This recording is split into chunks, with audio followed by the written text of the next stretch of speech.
Globaliseerumine. See on üks neist sõnadest, eks ju. Me kuuleme seda kogu aeg. See on justkui õhk, mida me hingame, mis on kujundanud maailma meie ümber. Alates riietest, mis meil seljas on, kuni toiduni meie laual. Aga mis siis, kui see ajastu, millega me oleme nii harjunud, ongi, läbi saamas?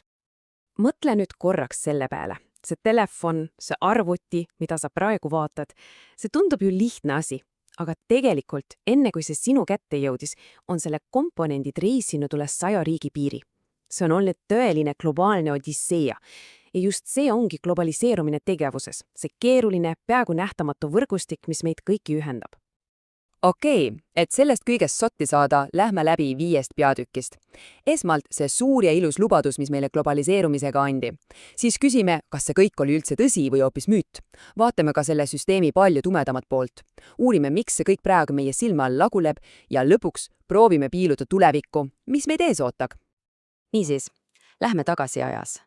Kõik sai tegelikult alguse pärast teist maailmasõda. Sündis täiesti uus idee maailmast, mis oleks omavahel seotud tihedamalt kui kunagi varem.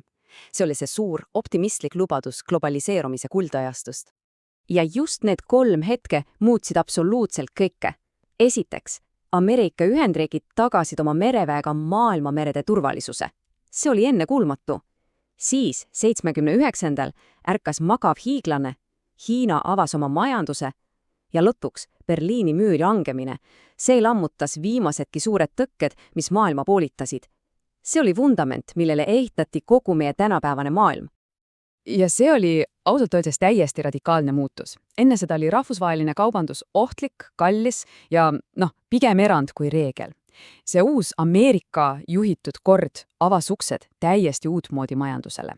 Riigid ei pidanud enam lootma ainult omaenda ressurssidele. Maailmas sai justkui üks hiklastlik avatud turg. Aga nagu ikka, igal lool on omad võitjad ja kaotajad. Neid illustreerid hästi üks kuulus graafik. Oma kuju pärast kutsutakse seda vahel elevandi graafikuks. Ja see pilt on väga kõnegas. Maailma kõige vaesemad ja arenevate riikide nagu Hiina ja India uus keskklass võitsid tohutult. Ka kõige rikkamad, see globaalne tippeliit, võitis. Aga kes jäi sinna vahele? Lääneriikide töölisklass. Nende palgad jäid aastakümneteks seisma ja see tekitas pingeid, mille tagajärgi me näeme veel tänagi. Aga mis siis, kui kogu see lugu ühest lamedast globaalsest maailmast ongi tegelikult lihtsalt üks ilus muinasjutt? Mis siis, kui me oleme sellest kõigest natuke valesti aru saanud? Mõned eksperdid väidavad, et just nii ongi. Siin on üks üllatav number. 4800 kilomeetrit. See on umbes vahemaa Tallinnast Lissaboni. Ja see on keskmine teekond, mille üks kaubeldav toode läbib. Meil on pilt silme sees, kuidas konteinerlaevad seilavad lakkamatult ümber maakera. Aga tegelikkus on palju kodusem. Ja see viibki meid ühe teise tegelikult palju loogilisema ideeni. Äkki domineeriv trend polegi olnud globaliseerumine, vaid regionaliseerumine. Ehk siis maailm polegi üks suur lame tehaste võrgustik, see on pigem 3 suurt naabruskonda, Põhja-Ameerika, Euroopa ja Aasia. Ja suurem osa kaubandusest toimub just nende naabruskondade sees.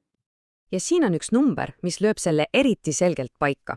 Kujutage ette, et kui Ameerika Ühendriigid importivad midagi Mehhikost, siis lausa 40% selle toote väärtusest pärineb tegelikult USA-st endast. Aga kui nad importivad midagi Hiinast, on see number alla 5%. See näitab, kui tihedalt on regionaalsed tarneahelad läbi põimunud. Kaubandus on palju kleepuvam ja lokaalsem, kui me arvama. Aga oodake, on veel üks vaatenurk. Palju tumedam. See on tõlgendus, mis ei näe globaliseerumises mitte arengut, vaid hoopis ekspluateerimist. See on lugu, mida peavoolus tihti ei räägita.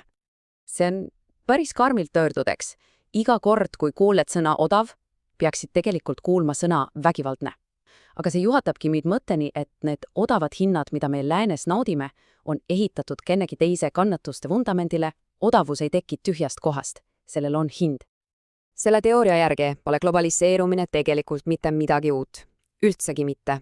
See on lihtsalt imperialismi uus intensiivsem vorm. Tootmise viimine globaalsesse lõunasse polnud lihtsalt kaubandus, vaid uus viis, kuidas kapitaalsaid tööjõukulusid drastiliselt alla tuua ja jätkata rikkuse pumpamist vaesematest riikidest rikkamatesse. Okei, ükskõik kuidas me seda siin nimetame, globaliseerumine, regionaliseerumine või lausa imperialism, üks asi on selge. See süsteem on praegu katki minemas. Maailmas toimuvad tektoonilised nihked ja vana maailmakaard lihtsalt enam ei kehti. Ja see tunne, et midagi on lootusetult katki, on õhus. Üks vaatleja ütles isegi, et 2023. aasta Davosi majandusfoorum oli globaliseerumise matuse tseremoonia. See on märk sellest, et oleme jõudnud pöördepunkti. Viimase 40 aasta mängureeglid lihtsalt ei kehti enam. Ja need pole eraldiseisvad probleemid. Need on 4 jõudu, mis koos tegutsedes loovadki selle täiusliku tormi. Geopoliitika, eriti USA ja Hiina vastasseis, luhub maailma plokkideks. Pandeemia näitas meile valusalt kätte, kui ohtlik on sõltuda kaugetest tarneahelatest. Sõda Ukrainas tõi tagasi toorainekriisid ja kõige selle taustal tiksub demograafiline pomm. Meil hakkavad lihtsalt nii töölised kui ka tarbijad otsa saama. Ja selle uue maailma kirjeldamiseks on hakatud kasutama ühte keerulist sõna bifurkatsioon. Aga tegelikult on idee lihtne. See tähendab maailma hargnemist, jagunemist 2 või enamaks konkureerivaks leeriks. Me liigume ühest globaalsest süsteemist mitme paralleelse süsteemi poole. Ühel pool on kollektiivne lään, teisel pool kõik teised, keda juhib tõenäoliselt Hiina. Mõlemal on oma reeglid, oma tehnoloogia, oma tarneahelad. Okei, süsteem laguneb, aga mis tuleb asemele? See on see $1 miljoni küsimus. Millised tulevikud meid ees ootavad? Ja see ongi see suur küsimus, millele me praegu vastust otsime. Kas me liigume maailma poole, kus on küll eraldi majandusregioonid, aga nad teevad omavahel koostööd? Või ootab meid ees blokkide maailm, vastanduvad tsivilisatsioonid, mis on pidevas konfliktis? Ekspertidel on laual, 4 peamist stsenaariumit. Mõned loodavad, et suudame vana süsteemi kuidagi uuesti kokku lappida. See on reglobaliseerumine. Teised usuvad, et me liigume stabiilse regionaalse maailma poole. On ka need, kes kardavad täielikku deglobaliseerumist, kus iga riik tõmbub endasse. Ja siis on see kõige süngem stsenaarium, bifurkatsioon, uus kulm sõda.